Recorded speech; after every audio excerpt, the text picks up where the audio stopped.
네, 지난 1년간 고심해온 야놀자 리서치의 방향성을 잘 담고 있는 영상이었습니다. 함께 시청하셨는데요. 이 관광 산업의 발전을 위해 야놀자 리서치가 걸어갈 길이 앞으로 더욱 기대가 됩니다. 네, 오늘 이렇게 함께 많은 분들께서 현장에서 응원의 말씀을 보내주고 계신데요. 앞으로 영상으로도 따뜻한 힘을 보내주고 계신 분이 계십니다. 이수진 야놀자 총괄 대표님이신데요. 직접 현장에서 환영의 인사를 드리려고 했지만 아쉽게도 일정상 참석하시지 못하셨습니다. 대신 영상으로 환영 메시지를 전해주셨는데요. 화면을 통해 이수진 총괄 대표님의 말씀을 함께 들어보시겠습니다. 안녕하세요. 야놀자 총괄대표 이수진입니다. 먼저 대한민국 관광산업에 관심 갖고 오늘 이 행사에 참석해 주셔서 진심으로 감사드립니다. 급한 일정으로 인해 직접 현장에서 인사드리지 못한 점 많은 양해를 부탁드립니다. 오늘 환영사를 시작하기에 앞서 티몬과 IMF 사태로 많은 어려움을 겪고 계신 여러분들께 진심 어린 위로를 전하고 싶습니다. 이번 일로 인해 고객분들과 제휴점주분들이 느끼실 고충과 불안, 어려움에 깊이 공감하고 여행산업에서의 역할과 책임에 대한 중요성을 깊이 깨닫고 있습니다. 야놀자는 관광업계의 신뢰 회복과 지속 가능한 성장을 이룰 수 있도록 안전한 여행 환경 구축에 만전을 다할 것입니다. 관광산업이 이번 위기를 기회로 삼아 더욱 발전할 수 있도록 여행업계의 활기를 되찾을 수 있도록 오늘 그 해답으로 인바운드를 설명드리고자 합니다. 기자님들은 여행이라는 단어에서 어떤 감정을 느끼시나요? 저는 행복을 느낍니다. 2005년 사업을 시작해 2007년 야놀자를 정식 론칭하였습니다. 기업을 지속 성장시킬수록 사람들에게 행복을 줄 수 있는 여행의 잠재력을 깨닫고 여행 산업을 혁신하기 위해 지속 노력 중에 있습니다. 야놀자 플랫폼은 인트라바운드 여행으로 시작해 아웃바운드까지 확장했습니다. 인터파크 트리플을 인수하여 인바운드를 공략할 역량도 갖추었습니다. 또한 야놀자 클라우드 비즈니스를 지속 확대해 글로벌 여행을 연결할 수 있는 인프라를 구축하여 성장 중에 있습니다. 야놀자는 글로벌 넘버원 트래블 테크 기업이라는 도전 과제를 차근차근 실행 중에 있습니다. 이 과정에서 대한민국을 전 세계에 알리고 우리의 관광 위상을 높이는 것은 선택이 아닌 필수라고 생각하며 임하고 있습니다. 대한민국이 전 세계 여행 산업에서도 고성장하여 여행 강국이 될 수 있다라는 자긍심으로 대한민국을 대표하는 여행 기업이라는 책임감으로 여행 산업의 혁신을 위해 끊임없이 고민하고 있습니다. 이를 달성하기 위해 여행 산업의 과거를 면밀히 분석하고 현재 우리의 상황을 정확하게 진단하며 미래의 방향을 제시할 수 있는 전문 조직이 필요하다고 판단했습니다. 이러한 비전을 실현하고자 지난해 국내 최초로 여행산업 전문 연구센터 야놀자 리서치를 설립했습니다. 지난 1년간 야놀자 리서치와 머리를 맞대 대한민국 관광이 나가야 할 방향성을 치열하게 논의하였습니다. 그 결과물을 대한민국 관광 대국의 길이라는 한 권의 책에 담았습니다. 이 책은 인바운드 관광 활성화의 길잡이가 되어줄 것입니다. 책의 이름이자 오늘 행사의 타이틀인 대한민국 관광대국의 길, 관광산업이 한국 경제의 성장 동력으로 자리 잡기 위해 어떻게 그 길을 걸어가야 할지 오늘 이 행사에서 공유드리고자 합니다. 단순히 여행과 숙박에 초점이 맞춰졌던 관광산업은 이제는 새로운 가치를 창출하고 지역 경제와 문화에 긍정적인 영향을 미치는 주요 산업으로 자리 잡았습니다. 관광은 세계적으로도 가장 빠르게 성장하는 산업이며 근로시간 단축, 중산층의 인구 증가, 경험 경제의 성장, 트래블 테크의 등장으로 그 성장은 더욱 가속화될 것입니다. 오늘 이 자리에서 나누는 이야기들이 대한민국 관광산업 발전의 미끄럼이 되길 바랍니다. 2005년 작게 시작했던 야놀자가 2024년 여행이 만드는 희망과 설렘을 모든 분들과 함께 미래의 행복 가치로 나누고자 합니다. 대한민국이 관광대국으로 가기 위해 앞으로도 변함없이 관심과 지원을 부탁드리며 이 자리에 함께 해주신 기자님들께 다시 한번 감사의 인사를 전합니다. 감사합니다. 네, 이수진 총괄 대표님께 큰 박수 한번 보내주시면 감사하겠습니다. 네, 행복을 줄 수 있는 여행을 제공하고 싶다라는 신념 하에서 2007년 야놀자 창립 이래 글로벌 넘버원 여행 테크 기업이 되겠다는 도전 과제를 위해서 전문 조직 야놀자 리서치를 설립하는 과정까지 짚어주시면서 환영의 말씀을 전해주셨습니다. 정말 팬데믹 이후로 한국에 대한 관광 수요가 빠르게 증가하고 있는 것 같은데요. 이러한 시기에 인바운드 관광 활성화라는 과제가 더욱 중요하게 느껴지는 것 같습니다. 이번에는 장수청 미국 퍼듀대학교 호텔관광대학 교수님께서 언락코리아를 주제로 개회사를 전해주시겠습니다. 무대 위로 모시겠습니다. 큰 박수 부탁드리겠습니다.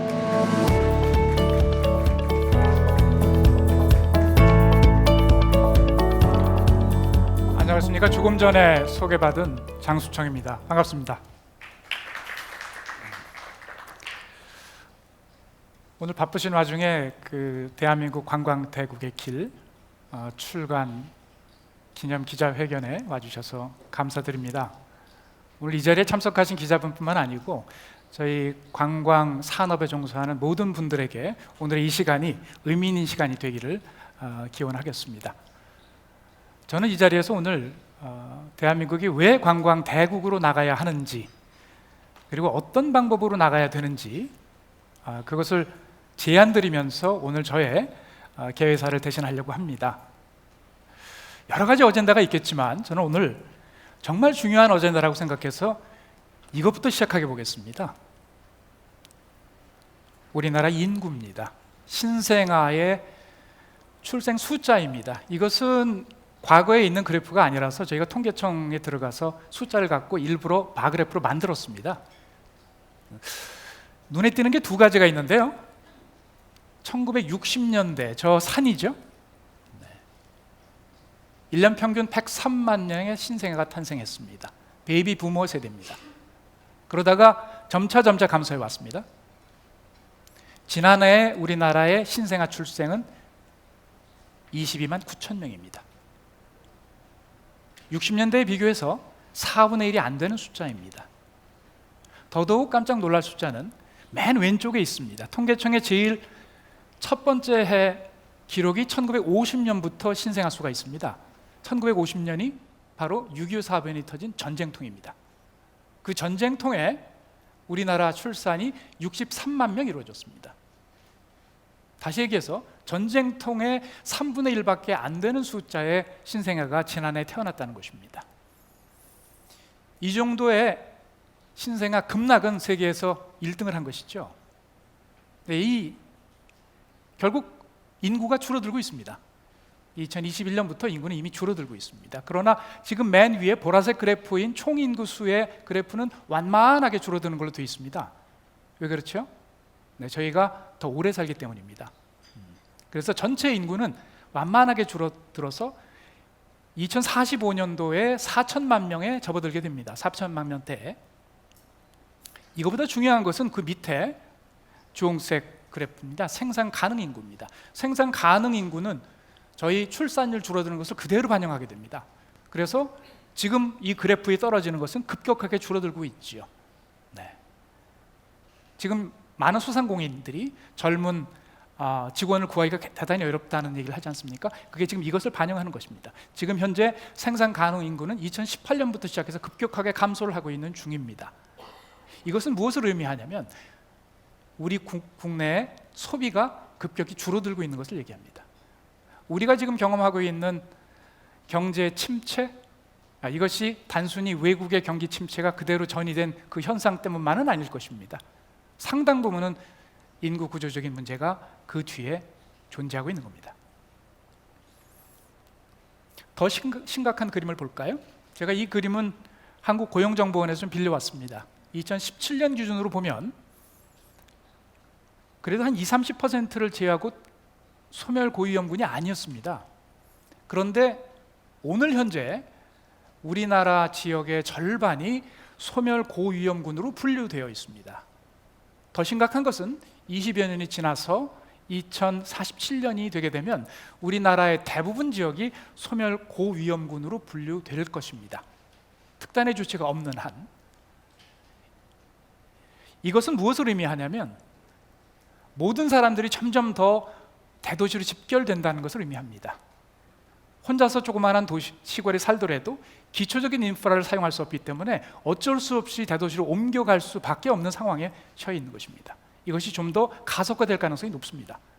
지금 현재도 지금 여기 나와 있지만 우리나라 수도권 서울 수도권 지역의 인구의 50% 이상이 몰려 살고 있습니다. 그런데 면적은 단지 12%에 불과합니다. 기업으로 가보면 더 심각합니다. 1000대 기업에 들어있는 이 대기업들이 87%가 서울 수도권에 집결되어 있습니다. 소비자를 볼까요? 신용카드 사용액의 76%가 서울 수도권에서 발생이 되고 있습니다. 이것은 현재의 모습이고 앞으로 지방소멸이 더 가속화되면 이것이 훨씬 더 가속도로 수도권으로 집중할 것입니다. 자, 이런 상황에서의 우리의 미래, 우리의 경제, 정부의 재정, 세금, 또 우리의 의료보험, 우리들의 연금 어떻게 될까요?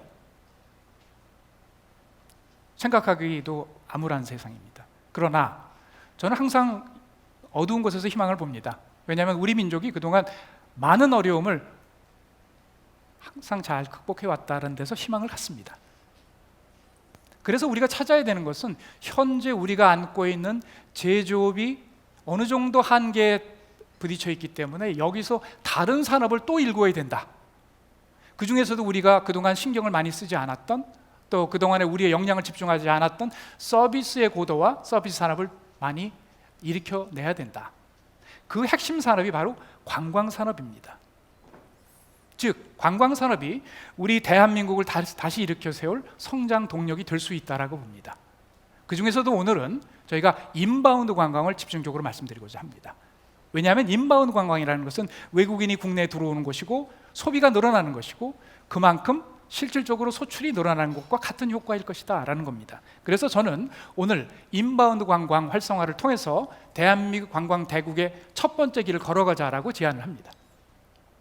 자, 그러면 어떻게 지금 문제를 해결할 것이냐? 인바운드 관광을 활성화하면 이 통계 데이터를 좀 볼까요? 지금 현재 한 명의 외국 관광객이 우리나라에 들어오면 약 일주일 머물면서 168만 원 정도를 소비한다고 합니다. 자, 이거를 우리 내국인의 소비하고 한번 비교를 해보죠. 우리 내국인이 연간 소비가 대략 1,800만 원이 조금 넘습니다. 자, 이걸 비율로 계산하면 관광객 1인이 우리 대한민국 사람의 약 9%를 조금 상회하는 정도를 일주일간 소비하고 간다는 얘기죠. 그 얘기는 우리가 한 명의 관광객을 받아들이면 0.09보다 조금 더 많은 숫자의 인구 증가 효과가 있다, 이런 얘기입니다. 그 중에서도 소비 인구 증가 효과. 그래서 이거를 한번 기존의 실적에다 한번 대입을 해보겠습니다. 우리가 2019년 현재 1,750만 명의 인바운드 관광객이 있었습니다. 여기다가 0.09315, 이 뒤에 좀 숫자가 더 있습니다.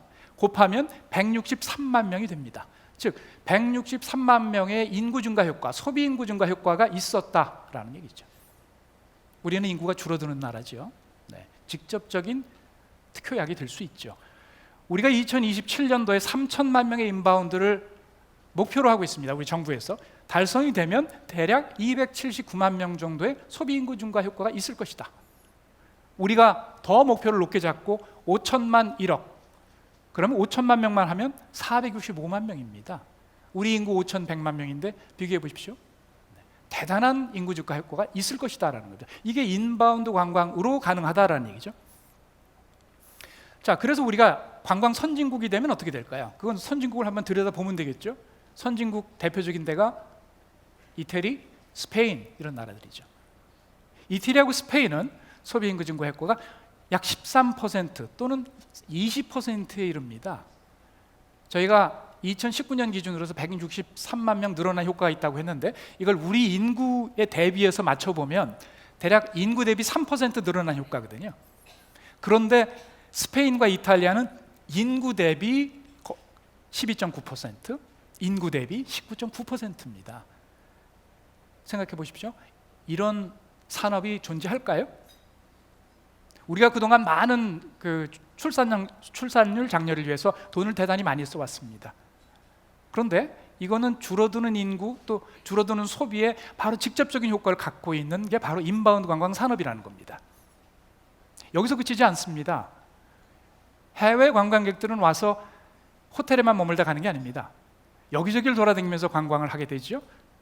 우리나라가 지금 문제가 되어 있는 지역 소멸을 직접적으로 겨냥할 수 있는 좋은 정책이 될 거라는 겁니다. 즉 인바운드 관광 산업은 어찌 보면 만능의 약이 될 거다. 우리가 지금 안고 있는 다양한 문제점들을 해결해 줄 수 있는, 그렇게 생각해 볼 수 있다는 겁니다. 다행스러운 것은 지금 우리가 골든 타임에 와 있습니다. 여러분도 아시죠? K-팝, K-컬처. 제가 미국에 있지만 5년 전, 10년 전하고 지금 한국의 위상은 완전히 다릅니다.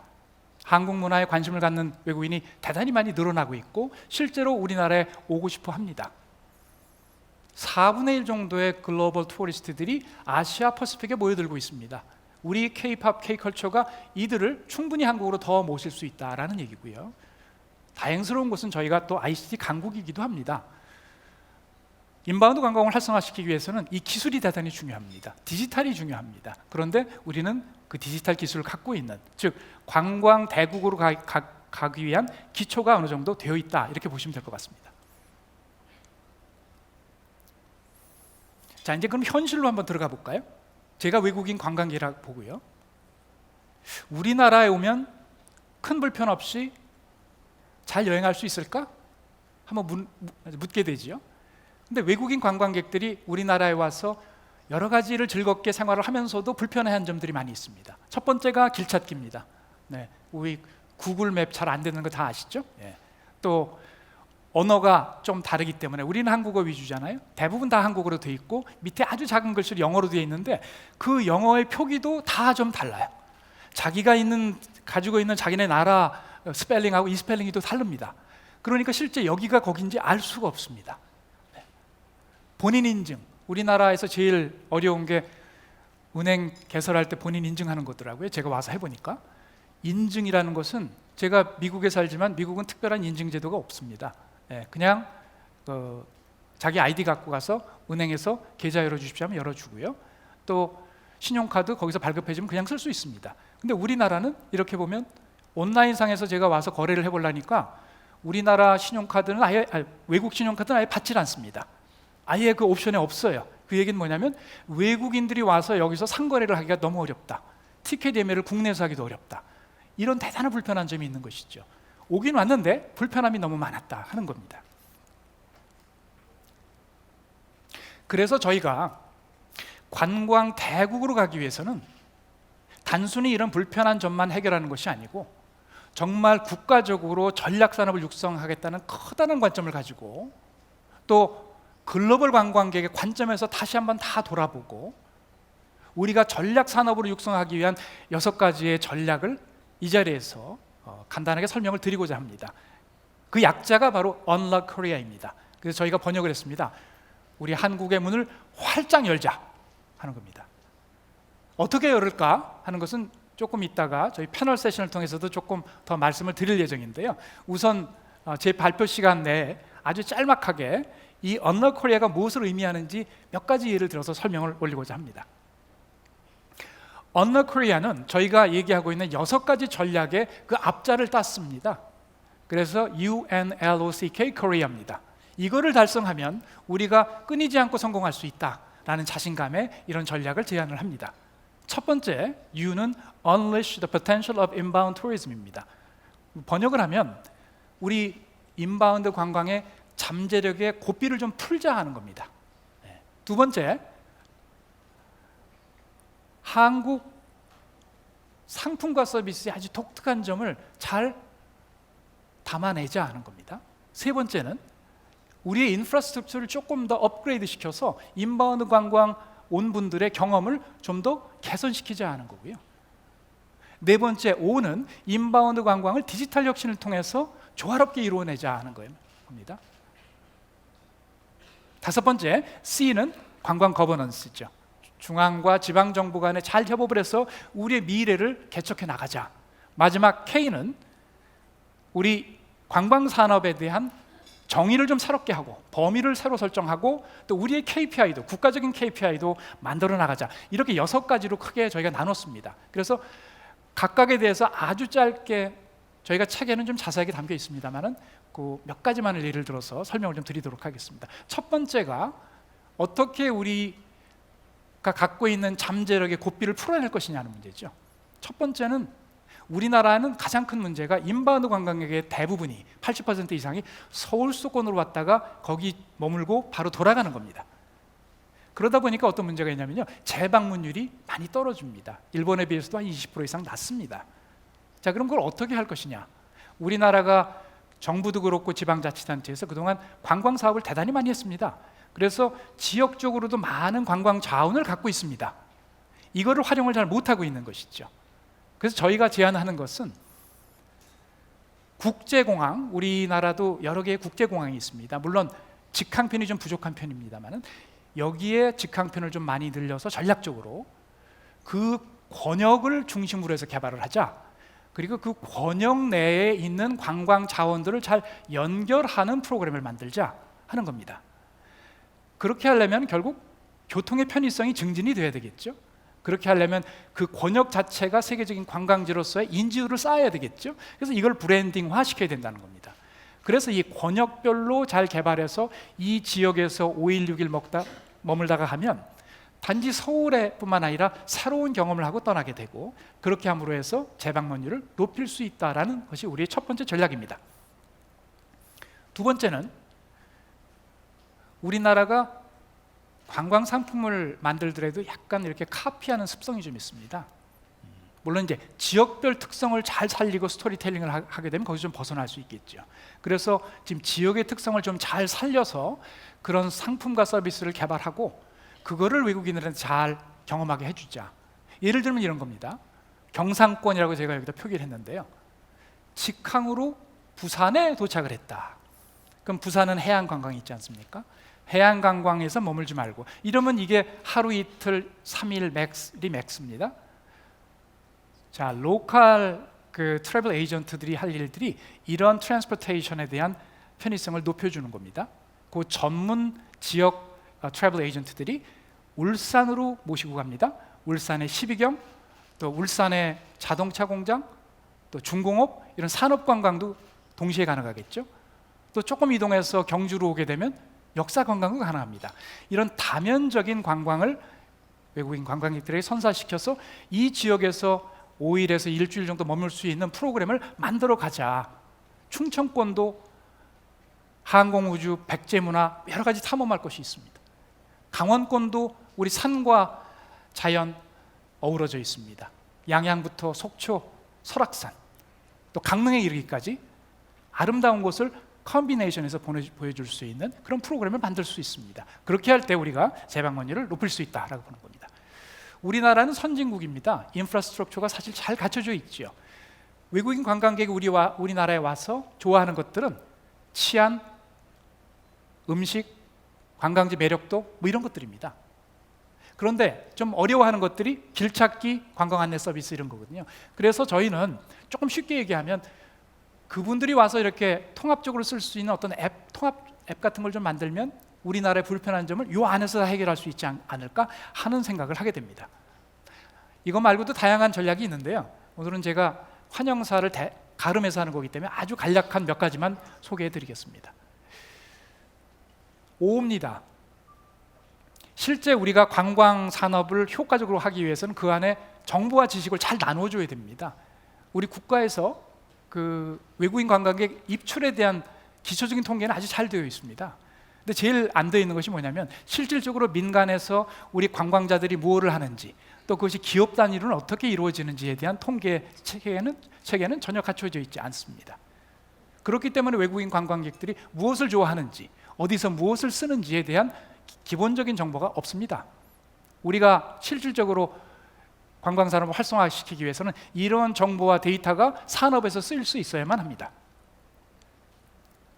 정부의 컨트롤 타워의 역할은 아마 제가 강조하지 않아도 여러분도 다 알고 계실 것입니다. 관광은 서울에서만 일어나는 게 아니고 저희가 지금 주장하고 있는 관광은 지방 관광을 활성화시키자는 겁니다. 그러기 위해서 우리는 실질적으로 컨트롤 타워, 지방과 중앙의 정부 간의 협업, 또 민간과의 협업이 대단히 중요하고, 그러기 위해서 정부의 역할이 무척 중요하다. 그런 부분에서 우리가 정부의 컨트롤 타워로서의 역할을 다시 한번 셋업해야 되는 때다. 마지막으로 우리나라 관광 산업은 지금 좀 이렇게 좁게 측정이 되고 있어서 GDP 기여도가 좀 굉장히 낮은 걸로 나와 있습니다. 이제 그러다 보니까 문제는 정부에서도 이 관광의 GDP 기여도가 좀 높지가 않으니 뭘 이걸 투자를 하겠느냐, 이렇게 디스카운트가 되어 있습니다. 이거를 국제적인 스탠다드로 재정립할 필요가 있다. 그것이 재정립이 되면 국가에서는 그걸 사용해서 실질적으로 우리가 무엇을 목표로 해야 되는지를 목표를 분명히 하고 그 KPI를 정립해서 관리해 나가야 됩니다. 그래서 이게 국가 단위에서 산업을 다시 일으키고 이것을 우리의 성장 엔진으로 삼자 하는 의미입니다. 다시 한번 우리의 목표, 우리의 비전은 관광대국 건설입니다. 그러기 위해서 지금 말씀드린 대로 Unlock Korea, 우리 한국 관광의 문을 정말 활짝 열어야 합니다. 제가 말씀드리는 것이 관광대국으로 간다고 해서 과거처럼 대규모 건설을 하자는 것이 아닙니다. 저도 우리 나라의 인구가 줄어들고 생산 가능 인구 줄어들고 정부의 재정 여력도 점점 없어지는 것을 잘 압니다. 지금 우리가 해야 될 것은 대규모 투자가 필요한 것이 아닙니다. 기존에 만들어 놓은 우리의 자원들을 효과적으로 활용해서 이거를 외국인들에게 나눠줘야 됩니다. 그러기 위해서 저희가 말씀드렸던 첫 번째 Unlock Korea의 U입니다. 국제 공항을 잘 활용해야 됩니다. 관광 권역을 잘 만들어내야 됩니다. 그 안에 관광지를 잘 연결해야 합니다. 그렇게 함으로 해서 새로운 우리의 매력을 외국인들이 느끼게 될 겁니다. 그러기 위해서 그 권역의 개발도 중앙이나 지방정부의 재정 여력이 되는 데까지의 선택과 집중이 필요합니다. 무조건적으로 한꺼번에 개발하자는 뜻이 아닙니다. 마지막으로 제가 강조드리고 싶은 것은 관광 관련되는 분, 정부, 지자체뿐만 아니고 온 국민이 글로벌 마인드로 무장해야 합니다. 왜 우리나라의 회사들 이커머스는 해외에서 발급된 크레딧 카드를 받지 않을까요? 우리는 해외여행을 우리가 갖고 있는 국내 크레딧 카드를 갖고 불편 없이 쓰고 있습니다. 우리는 우리 스스로 갇혀 있는 게 아닐까요? 우리는 글로벌 마인드를 가져야 되는데 아직도 우리가 글로벌 마인드를 가지고 있다는 착각을 하고 있습니다. 진정한 글로벌 마인드로 다시 태어나야 된다고 보고요. 그러기 위해서는 외국인들이 어떻게 느끼는지를 직접 잘 체험하고 또 그들의 어려움을 해결해 주는 방향으로 시작하는 것이 먼저일 거라는 생각이 듭니다. 오늘 제가 말씀드린 대한민국 관광대국으로 가는 길, 저희가 오늘 6가지를 묶은 Unlock Korea, 한국의 문을 활짝 열자 하고 말씀드렸습니다. 자세한 것은 제가 책에 많이 담아놨는데요. 우선 여러분들이 많이 이해하시고 또 기자분들께서 이것을 많이 홍보해 주셔서 우리 함께 대한민국 관광대국을 건설해 나갔으면 좋겠습니다. 고맙습니다. 네, 교수님 좋은 말씀 감사드립니다. Unlock Korea를 주제로 개회사를 해주셨습니다. 생산 인구가 급감하면서 또 지방 소멸이 계속되면서 새로운 경제 성장의 엔진이 꼭 필요한데 그 엔진을 서비스업이, 특히 인바운드 관광 산업이 해줄 수 있을 것이라고 말씀을 하시면서요, 다양한 그런 전략은 책에 소개가 되어 있다고 말씀을 해주셨습니다. 저희 잠시 무대 세팅한 이후에 바로 패널 토크 진행할 예정입니다. 참석자분들께서는 계속해서 자리에 착석해 주시면 감사하겠습니다. 네, 앞서 들으셨던 것처럼 대한민국 관광대국의 길 도서는 우리나라의 관광 경쟁력 강화를 위한 로드맵을 제시하고 있습니다. 이 로드맵 안에는요, 한국만의 고유한 관광 상품 및 서비스 차별화는 어떻게 해야 하는지, 또 디지털 혁신을 통한 인프라 확충과 거버넌스 강화는 어떻게 해야 할지 등 다양한 실행 과제가 담겨 있습니다. 오늘 패널 토크를 통해서 각 관점별로 방향성을 재정립해보고 또 도전 과제를 하나씩 짚어보는 시간을 가져볼 예정이니 많은 관심을 가지고 청취해 주시면 감사드리겠습니다.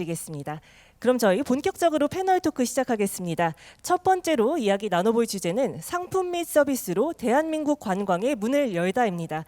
좌장으로 장수청 미국 퍼듀대학교 호텔관광대학 교수님, 패널로는 배보찬 야놀자 플랫폼 부문 대표님, 최휘영 인터파크 트리플 대표님, 김규철 PwC 스트래티지 앤 이사님께서 함께해 주시겠습니다. 그럼 네 분을 무대 위로 모시겠습니다. 여러분 큰 박수로 환영해 주십시오.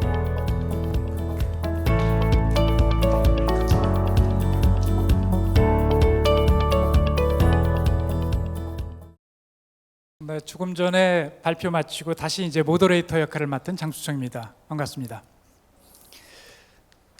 대한민국 관광 대국의 길, 우리 첫 번째 패널 세션, 우리가 상품과 서비스로 한국의 문을 열어나가자 하는 것으로 지금 시작하겠습니다. 오늘 패널 세션의 주제를 위해서 이번 도서의 저자이기도 하시고요. 그리고 또 이 오늘 주제의 또 전문가들이십니다. 세 분을 모셨습니다. 제가 옆에 한 분 한 분 좀 소개를 드리도록 하겠습니다. 제 바로 옆에 계신 분이시죠. 누구나 마음 편히 놀 수 있게 지금 세상을 변화시키고 계시는 분입니다. 야놀자 플랫폼 부문의 배보찬 대표 나오셨습니다. 박수로 환영해 주시기 바랍니다. 지금 인바운드 관광이 오늘 주제인데요. 사실 인바운드 관광 관련돼서 새로운 시대를 좀 열고 계십니다. 인터파크 트리플의 최희영 대표 나오셨습니다. 박수로 환영해 주십시오.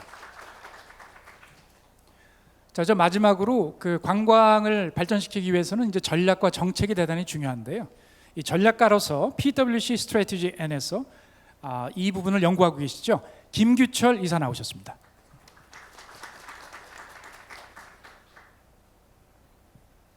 네, 관광이 잘 되려면 결국 이제 관광지의 어떤 특색을 잘 담고 있는 상품, 또 아주 고도화된 서비스, 그런 것들이 이제 관광자한테 잘 전달함으로 해서 그 가치가 인정을 받게 됩니다. 자, 관광 상품은 과연 어떤 특별함이 있어야 되는지, 또 우리가 어떻게 관광 산업을 발전시켜 나가야 되는지 이 세 분과 같이 말씀 나눠보도록 하겠습니다. 우선 제가 최영 대표께 먼저 여쭙겠습니다. 우리나라 관광 산업도 그래도 저는 비교적 많이 발전했다는 생각을 하고요. 여러 강점이 있다는 생각을 하는데요. 우리가 가진 이런 장점 또 경쟁력을 가지고 우리가 우리 관광 상품, 우리 관광 서비스를 어떻게 만들어 나가는 것이 좋을지 의견 좀 부탁드리겠습니다. 네, 저는 우선 K컬처, 그 중에서도 K팝을 가장 먼저 꼽고 싶습니다. 몇 년 전에 한국관광공사에서 전 세계 K-팝 밴드를 대상으로 서베이를 한 적이 있었는데요. 응답자의 90%가 한국을 방문할 의향이 있다고 답을 한 것을 본 적이 있습니다. 실제 저희가 현장에서 느끼고 있는 사례를 들자면요. 저희 인터파크 트리플에서는 해외 밴드를 대상으로 한국에서 열리는 K-팝 콘서트의 티켓을 판매하는 서비스를 하고 있습니다. 인터파크 글로벌인데요. 올 상반기에만 해외 밴드에게 판매한 티켓이 10만 장이 넘습니다. 그만큼 많은 수의 외국인들이 올 상반기에 K-팝 콘서트를 보기 위해서 우리나라를 찾았다는 뜻입니다. 당연히 이분들이 한국에 와서 콘서트만 즐기시지는 않으셨겠죠. K-뷰티, K-푸드와 같은 다양한 K-컬처를 즐기고 또 인스타에 올려서 주변 팔로워들에게 자랑하고 했을 겁니다. 그래서 저는 우리가 K-팝을 지금보다 훨씬 더 잘 활용할 수 있다면 수많은 해외 팬들을 한국으로 이끌 수 있을 뿐 아니라 인바운드 산업 저변에 아주 다양한 부가가치를 만들 수 있을 거라고 생각을 합니다. 역시 우리 K-팝이 그만큼 지금 세계적으로도 유행이기 때문에 그걸 잘 활용해 보자 하는 말씀이고요. 저도 사실 굉장히 동의합니다. 그리고 티켓 한 장이 인바운드 관광객 한 명이다라고 생각하면 사실 이 티켓 판매라는 게 얼마나 중요한지 느끼게 됩니다. 고맙습니다. 같은 질문 드리겠습니다. 김규철 이사께 우리가 어떻게 경쟁력을 우리가 상품과 서비스를 만드는 데 활용해 나가는 게 좋을까요? 네, 최유영 대표님이 말씀하신 것에 공감합니다. 우리가 지금 보유하고 있는 관광 자원 중에 K-팝이라는 것은 단연 우리가 보유하고 있는 가장 우수한 외국인 관광객들을 끌어들일 수 있는 자원이라고 생각합니다. 올해 실제로 3월에 K-팝 아이돌 그룹인 세븐틴의 앙코르 투어 공연이 인천에서 열렸습니다. 거기에 몰린 관객 5만 명 중에 2만 명 이상이 외국인 관광객으로 집계가 됐고요. 그 관광객들이 단순히 공연만 본 것이 아니라 서울과 인천 등지에 체류하면서 1인당 168만 원의 소비를 했고 총 340억 원 이상의 경제 유발, 소비 유발 효과가 있었다라고 집계가 되고 있습니다. 그만큼 K-팝을 잘 알린다라는 것은 우리가 좋은 상품을 만들어서 수출을 한다라는 것과 동일한 의미로 받아들일 수 있겠는데요. 현재 우리가 관광 산업 관점에서 이러한 자원을 충분히 잘 활용할 수 있는 여건이 마련되어 있는가가 중요한 질문이라고 생각합니다. 그렇기 때문에 이 외국인 팬들이 우리 예매 전쟁 항상 콘서트마다 문제가 되잖아요. 어떻게 하면 이 외국인 관광객들이 K-팝 콘서트에 좀 더 쉽게 예매할 수 있게 그 허들을 낮춰줄 것인가. 그리고 이렇게 들어오는 관광객들에게 어떻게 더 고부가 가치의 상품과 서비스를 결합한 제공을 통해서 이분들의 부가가치를 더 높여줄 수 있을 것인가가 우리가 보유하고 있는 이 K-팝이라는 강력한 자원을 산업적인 목적으로 잘 활용할 수 있는 좋은 전략의 지름길이 될 거라 생각합니다. 네, 같은 K-팝을 말씀해 주셨는데 여기서 지금 포인트는 외국인 관광객들이 K-팝 티켓을 구하기가 쉽지 않다 이런 얘기네요. 그러면 결국은 이게 나름대로의 제한 사항이니까 이걸 좀 잘 풀어낼 수 있는 프로그램이 필요하지 않을까 싶고 그것이 인바운드 관광을 또 활성화시키는 하나의 단초가 되지 않을까 싶습니다. 고맙습니다. 유사한 질문을 조금 프레임을 바꿔서 제가 우리 배버찬 대표께 여쭙겠습니다. 우리나라 그 관광 산업 경쟁력은 어디 있고 또 우리 관광산업 발전시키기 위해서 이 경쟁력을 어떤 방식으로 활용하는 것이 현명할까 한번 좀 들어보겠습니다. 배 대표님. 네, 두 분이 K-팝 관련된 좋은 의견들을 많이 해주셨는데 저는 조금 다른 주제로 한번 말씀을 드려보면 한국 관광산업에서 저희가 또 주목해야 될 또 중요한 부분 중에 하나가 바로 한국 고유의 문화자산이 아닌가 그렇게 생각을 합니다. 이 한국의 전통 문화가 오랜 역사를 가지고 있고 또 많은 세대를 거쳐서 내려왔는데 아직까지 그 가치를 잃지 않고 잘 유지 보존되고 있다는 특징들이 있거든요. 그래서 이것이야말로 한국만의 좀 특별한, 좀 차별화된 그리고 또 지속 가능한 그런 관광 자원을 만들어내는 아주 중요한 동력이 되리라고 그렇게 생각을 합니다. 이런 그 관광 자원을 제대로 활성화시키기 위해서는 일종의 이제 브랜딩 전략들이 이제 많이 필요하다고 보여지고요. 브랜딩 전략이라고 하면 중요한 자산별로 상징적인 것을 만들고 거기에 따른 이제 스토리를 담아내는 전략들이 대단히 필요하다고 보여지는데 대표적으로 일본의 아주 대표적인 관광 상품 중에 하나가 료칸이라고 있잖아요. 료칸 같은 경우는 아주 적극적인 브랜딩 전략을 잘 펼쳤고 특히 뭐 온라인 예약 시스템 같은 것들을 통해 가지고 아주 손쉽게 외국인들이 예약할 수 있는 그런 제도적인 환경, 인프라도 잘 구축했다라고 생각이 됩니다. 그래서 저는 이런 한국의 고유한 전통 문화를 기반으로 하는 브랜딩 전략을 통해서 전반적인 품질도 향상시키고 일종의 표준화된 그런 상품들을 가져가면 어떨까라는 것을 제안드리고 싶습니다. 이것도 굉장히 중요한 전략이라고 저도 생각을 하는데요. 우선은 외국인이 우리나라에 왔을 때는 한국을 보러 왔다. 그러니까 한국 고유 문화를 잘 활용하자.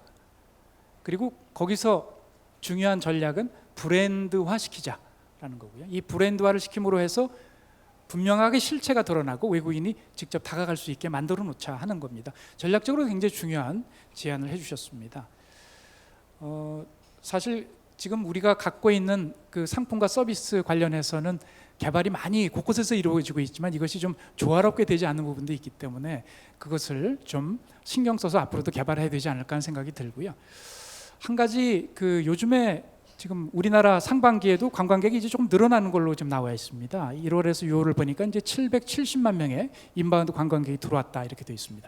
이게 지금 2019년 가장 많이 들어온 해 91% 정도라고 합니다. 그러면 지금 지속적으로 앞으로도 늘어날 거로 예측은 됩니다만은 우리가 그것을 위해서 좀 대비책을 좀 강구해야 될 것 같은데요. 전략적으로 이렇게 늘어나고 있는 관광 수요 어떻게 대비하는 게 좋을까요? 먼저 배버찬 대표께 듣겠습니다. 네, 원장님 말씀해 주신 것처럼 최근에 인바운드 관광들이 꽤 많이 늘어나고 있어서 거기에 대한 대비책들을 충분히 잘 갖춰나가는 게 좀 필요하다고 보여집니다. 아무리 뭐 상품과 서비스가 우수하다고 하더라도 이 체류하는 기간 동안 인프라가 잘 뒷받침되지 않으면 전반적인 만족도가 떨어질 수밖에 없을 거잖아요. 그래서 저는 그 중에서도 가장 관광 그 상품 중에 비용이 많이 들고 또 고민도 많이 하고 선택하는데 이제 어려움을 많이 겪으시는 부분 중에 하나가 저는 숙박 부문이라고 이제 생각을 하고요.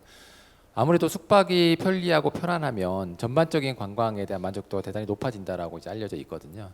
근데 이제 숙박 시설은 좀 특이한 산업이라고 보여지는데 관광 수요는 기간에 따라서 굉장히 탄력적으로 심하게 이제 변동하는 특징이 있는 반면에 숙박 시설은 공급이 아주 비탄력적으로 움직이는 특징들이 있습니다. 그래서 그 부분들을 우리가 수요와 공급을 적절하게 잘 매칭시키는 작업들이 필요하다 보여지고요.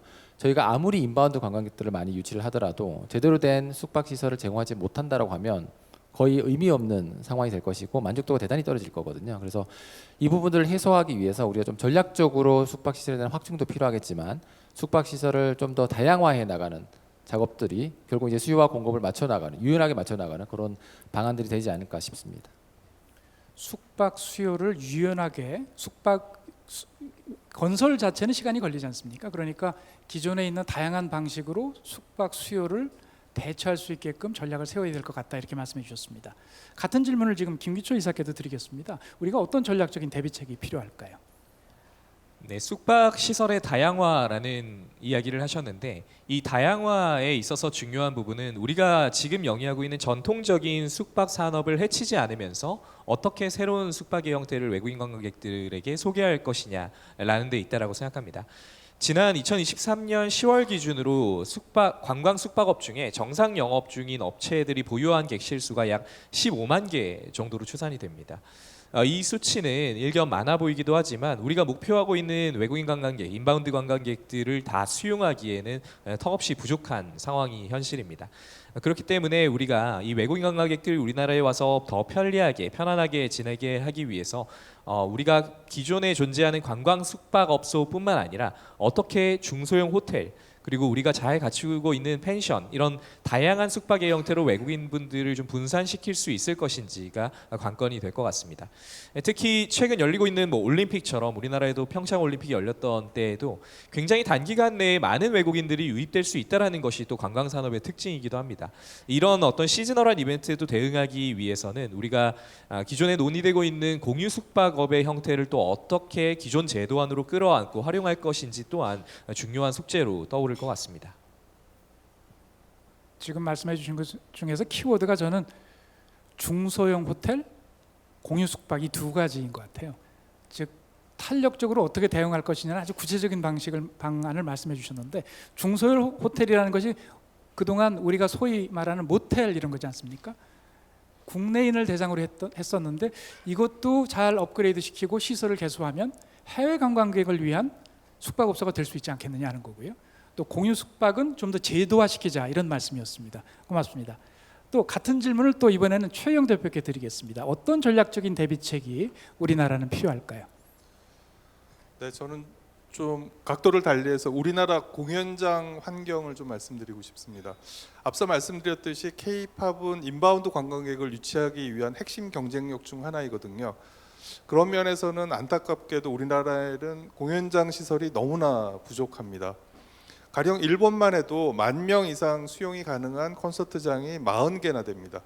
그런데 한국은 그저 한 손에 꼽을 정도에 불과한데요. 그나마도 잠실 주경기장 같은 경우는 이제 리모델링에 들어가서 당분간은 큰 공연을 열기가 여의치 않은 상태입니다. K-팝이라는 아주 강력한 소프트 파워를 갖췄음에도 이렇게 공연장 인프라가 부족해서 저희는 제대로 활용을 못하고 있는 거죠. 이런 점은 민관의 어떤 협력이 절실히 필요한 지점인 것 같습니다. K-팝 공연을 하기 위해서 우리 보이그룹, 걸그룹이 해외로 나간다 이런 얘기를 많이 들으셨죠? 그만큼 우리나라는 대규모 공연장이 없다는 말씀인데 그걸 지적해 주셨습니다. 대부분 대규모 공연장이라고 하면 제가 알고 있기로는 5만 명 이상을 얘기하는데요. 우리나라에는 잠실 주경기장을 외에는 없는데 아시겠지만 대부분 이제 이런 공연을 하면 잔디가 상하고 하기 때문에 굉장히 그런 걸 하기가 어려운 상황에 있다. 그러다 보니까 우리는 제대로 된 공연장이 없다라는 지적을 지금 하고 있는 거고요. 또 실제로 많은 곳에서 공연장을 새로 만든다는 계획이 있는데 아마 체크해 보십시오. 대개 15,000명, 2만 명을 우리는 전부 다 얘기하고 있습니다. 그래서 우리는 적어도 국가적으로 대규모 공연장이 꼭 필요하지 않을까 하는 지적을 해주신 거기 때문에 시급하게 개선해야 될 사항이 아닌가 싶습니다.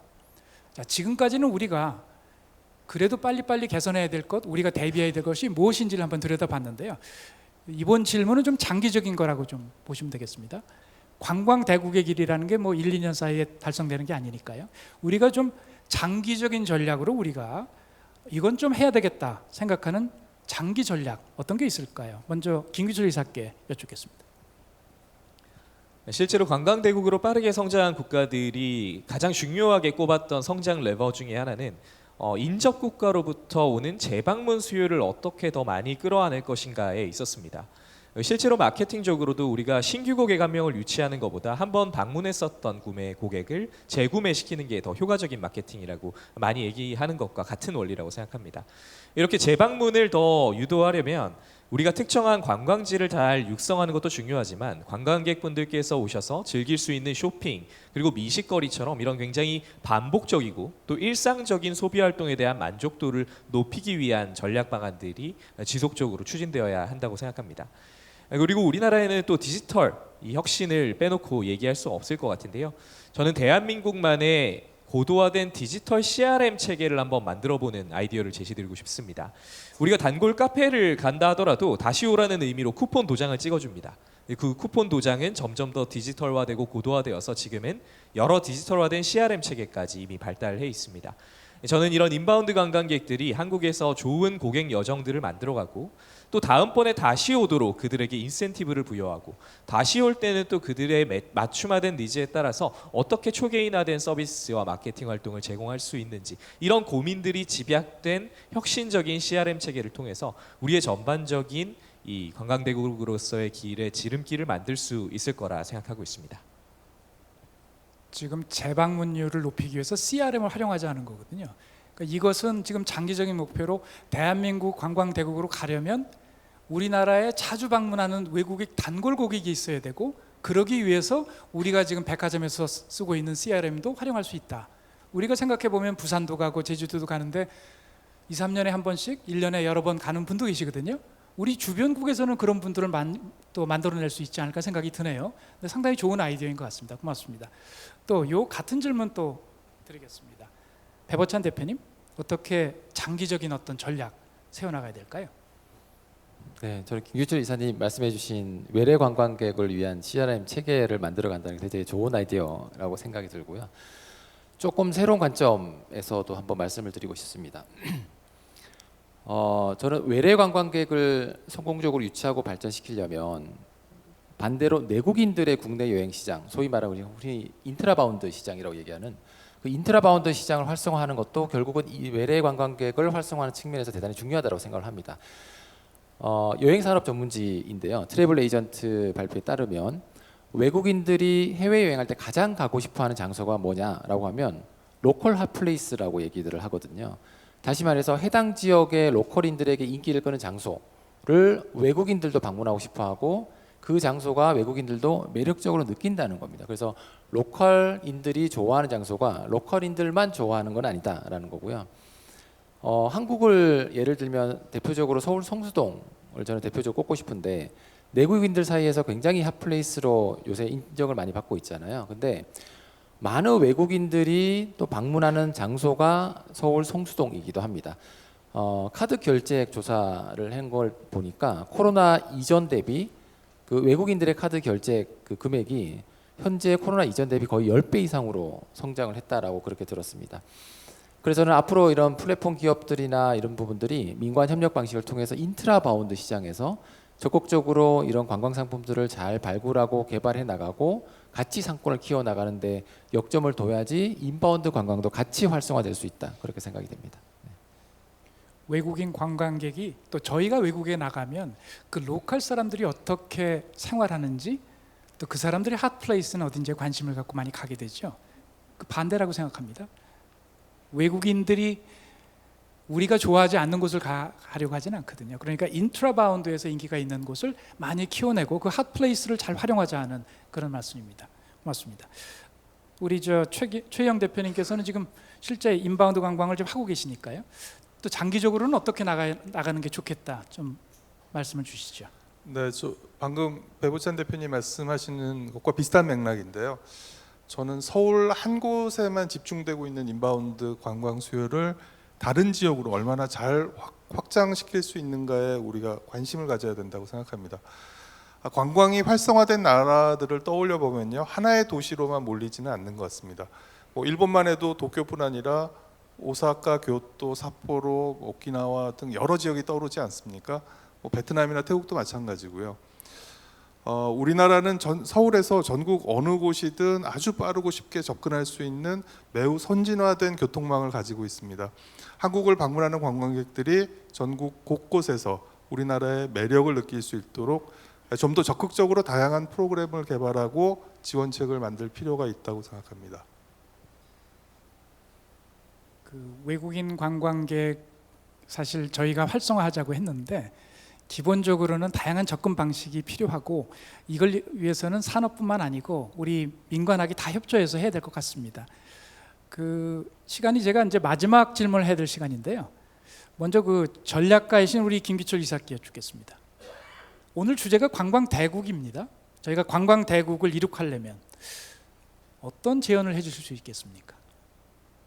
네, 굉장히 포괄적인 질문이라 뭐 여러 고민이 가능하겠습니다만, 우리가 이 관광이라는 것을 하나의 산업을 일군다라고 한다면 우리가 어떻게 정부 주도적인 국가 브랜딩 활동을 펼쳐나갈 수 있을 것인가라는 질문도 가능하다고 생각합니다. 결국 인바운드 관광을 활성화한다는 건 대한민국을 더 많은 관광객들, 잠재 관광객들에게 홍보하고 더 좋은 이미지로 심어줘서 오게 만드는 전략적인 과정들이 필요하게 됩니다. 그렇기 위해서 우리가 어떤 국가의 어떤 잠재 관광객을 대상으로 할 거냐, 그리고 이 잠재 관광객들은 과연 자신들의 관광지를 결정하기 위해서 어떤 채널에서 어떤 방식으로 정보를 찾고 의사결정을 하는지, 이런 종합적인 소비자 분석들이 철저히 이루어져야 합니다. 그리고 이러한 소비자 분석을 토대로 정부, 그리고 지자체, 그리고 우리의 민간 기업들까지 일관된 메시지와 활동들을 통해서 그 전략을 달성해 나가는 총합의 과정들이 반드시 필요할 거라 생각합니다. 실제로 미국의 내셔널 DMO인 브랜드 USA 같은 단체들이 하는 활동도 각각의 잠재 관광객 대상 국가들을 놓고 소비자 분석을 철저히 해서 그러한 전략적인 방향성을 전체적으로 녹여낼 수 있게 커뮤니케이션하는 역할들을 담당하고 있습니다. 이렇듯 ROI가 단기적으로는 안 나오는 활동, 누가 해야 될지 어떤 회색지대에 있는 활동들이기 때문에 정부가 주도적으로 나서서 우리의 전체적인 큰 판에서의 전략을 먼저 잡아주는 것이 관광대국으로 갈 수 있는 첫걸음이 될 거라 생각합니다. 관광대국으로 나가기 위해서 우리 사실 외국인 관광객이 무엇을 좋아하고 어디서 쓰고 있고 하는 이 그 비즈니스적인 데이터도 국가 차원에서 좀 관심을 갖고 시스템을 만들고 또 민관이 협력해서 산업에서 그런 정보들이 활용할 수 있게 좀 과학적인 접근을 해보자는 제언을 해주셨습니다. 왼쪽에 계신 제 두 분은 지금 플랫폼 기업의 대표분이시죠. 그래서 사실은 저는 이제 관광대국으로 가는 길에 플랫폼의 역할이 중요할 거라는 생각을 하는데요. 먼저 배버찬 대표님, 플랫폼은 어떤 역할을 해야 되나요? 네, 플랫폼의 역할도 대단히 중요하다라고 생각을 하고요. 저희 관광 상품이라는 거가 다른 상품이나 서비스로 마찬가지겠지만 아주 빠르게 변하는 시대의 트렌드에 맞춰서 또 관광객 취향에 맞춰서 유연하게 변화할 수 있는 그런 상품이 돼야 된다고 생각을 합니다. 앞서 말씀드렸던 뭐 로컬 핫플레이스가 인바운드 관광객들에게 여행 수요를 아주 잘 충족시켜주고 있다라는 이제 말씀도 드린 바가 있는데요. 그 관점에서 로컬 플랫폼들이 관광 상품의 서비스 품질 수준을 인바운드 관광객의 입맛에 잘 맞출 수 있도록 개발하고 노력하는 과정들이 저는 필요하다고 보여지고요. 인바운드 관광객들이 한국 올 때 주로 쓰는 플랫폼은 주로 이제 글로벌 OTA 플랫폼들입니다. 근데 OTA 플랫폼들은 글로벌 전체를 대상으로 하다 보니까 특정 지역의 로컬화가 거의 안 되어 있는 경우가 대부분이고 보통 단편적인 관광 상품 제공을 주로 많이 합니다. 그래서 한국의 인바운드 관광 활성화를 위해서는 글로벌 OTA가 제공하고 있는 그런 관광 상품에만 의존해서는 한계가 있을 거라는 게 분명해지는 거고요.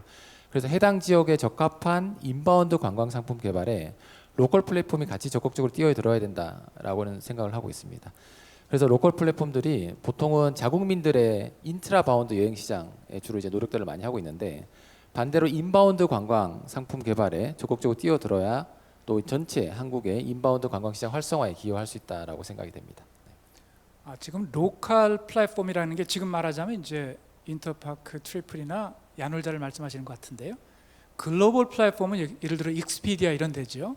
부킹스.com 그런 데서 지금 로컬을 터치하기는 어려우니까 우리는 오히려 그 해당되는 지역 특화의 상품 서비스를 잘 제공함으로 해서 오히려 외국인들한테 더 흥미를 일으키고 그게 인바운드 관광을 활성화시키는데 좀 더 도움이 될 것이다 이렇게 말씀해 주셨습니다. 고맙습니다. 같은 질문을 우리 최영 대표께도 드리겠습니다. 네, 맞습니다. 한국 찾는 외국인 관광객들은 거의 다 한국어를 못합니다. 따라서 우리나라를 자유롭게 여행을 계획하고 마음껏 돌아다니는 데는 불편함이 있을 수밖에 없습니다.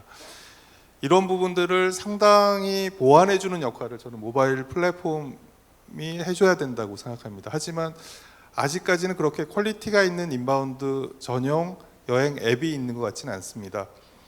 그래서 이 자리를 빌려서 저희 한 가지 소개를 드리자면 저희 인터파크 트리플에서 서비스하고 있는 트리플이라는 앱 아시죠?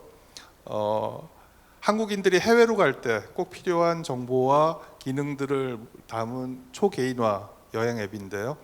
가입자가 1,000만 명, 월 사용자인 MAU가 200만 명 정도 되는 아주 많은 분들이 잘 애용하고 계시는 앱입니다. 저희는 이 트리플 앱을 인바운드 버전으로 바꿔서 새롭게 출시를 했습니다.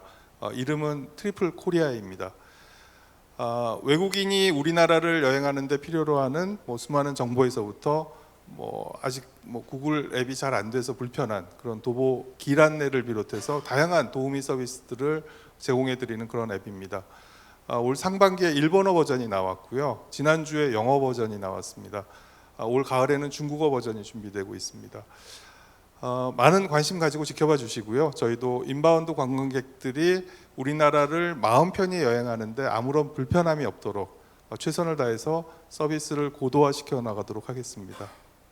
감사합니다. 저희가 오늘 말씀드린 여러 가지 그 외국인 관광객들의 불편함을 이미 해결해 주려고 우리 트리플 코리아라는 걸 만드셨고 그걸 현장에서 지금 쓰고 계신다. 이거 사실 저희가 오늘 처음 저도 알았는데요. 더 많이 알려져서 우리가 인바운드 관광 하시는 분들한테 많이 활용돼서 불편함이 없도록 그렇게 해야 될 것 같습니다. 자, 첫 번째 패널 세션을 저희가 시작할 때 상품과 서비스로 한국의 문을 열어나가자였는데요. 사실 말씀을 드리다 보니까 단순 상품과 서비스뿐만 아니라 우리가 가진 인프라스트럭처 또 전략, 장기적인 대비책 이런 것까지 말씀을 나누게 됐습니다. 시간이 좀 지나서 이런 것들이 많이 실현이 되면 당연히 우리나라 관광 대국도 빨리 다가오지 않을까 생각이 듭니다. 오늘 첫 번째 패널 세션에 나와주신 세 분께 감사드리고 이것으로 첫 번째 패널 세션을 모두 마치도록 하겠습니다. 감사합니다. 네, 장수청 교수님을 비롯한 대보찬 야놀자 플랫폼 부문 대표님, 최희영 인터파크 트리플 대표님, 김규철 PwC 스트래티지 앤 이사님, 자, 하단해 주시면 감사하겠습니다. 여러분 다시 한번 응원의 박수 보내주시면 감사하겠습니다. 네, 그럼 저희 바로 이어서 두 번째 패널 토크 이어가도록 하겠습니다. 모두들 아시는 것처럼 인바운드 관광 활성화라는 것이 저희 첫 번째 패널 토론에서 다루었던 상품 및 서비스 경쟁력만 갖춘다고 해서 단기적으로 달성할 수 있는 그런 도전 과제는 아닙니다. 따라서 유관 기업, 기관, 학계까지 넓은 범위에서 함께 고민하고 또 사회 전반적인 관심과 협조가 필요하다라는 이야기가 될 텐데요. 대한민국 관광산업의 지속 가능한 발전을 위해 어떤 노력들이 추가로 필요할지 논의를 이어가 보도록 하겠습니다. 이번에는 디지털 혁신과 거버넌스로 대한민국 관광의 미래를 그리다라는 주제로 두 번째 패널 토크 진행하도록 하겠습니다. 먼저 패널분들 소개드린 후 무대 위로 모시겠습니다. 좌장으로 다시 한번 장수청 미국 퍼듀대학교 호텔관광대학 교수님이 수고해 주시겠고요. 패널로는 이준영 야놀자 테크놀로지 대표님, 최규환 경희대학교 호텔관광대학 교수님, 그리고 박성식 야놀자 리서치 대표님께서 함께 해주시겠습니다. 그럼 장수청 교수님과 패널분들을 무대 위로 모시겠습니다. 여러분 큰 박수 부탁드리겠습니다.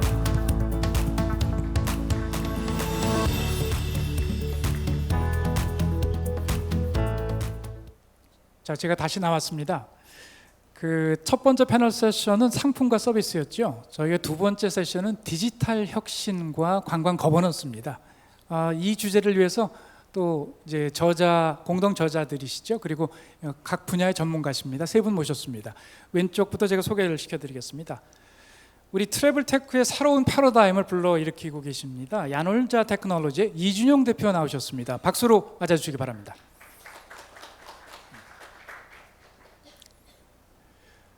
관광산업 발전을 위해서는 학계 역할이 대단히 중요하죠. 지금 학계에서 다양한 프로젝트, 또 정부 컨설팅, 또 여러 가지 리더로서 학계에서 활동하고 계신 분이십니다. 경희대학교 호텔관광대학의 최규환 교수 나오셨습니다.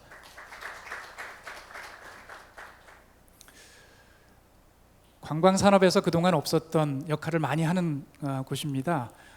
그동안 그 관광산업에 대해서 이해를 하기 위해서 그 지표도 개발하시고 또 사업자들을 위한 정보도 많이 마련해 주시고 또 새로운 리포트도 만들어서 관심을 많이 갖고 있는 연구원입니다.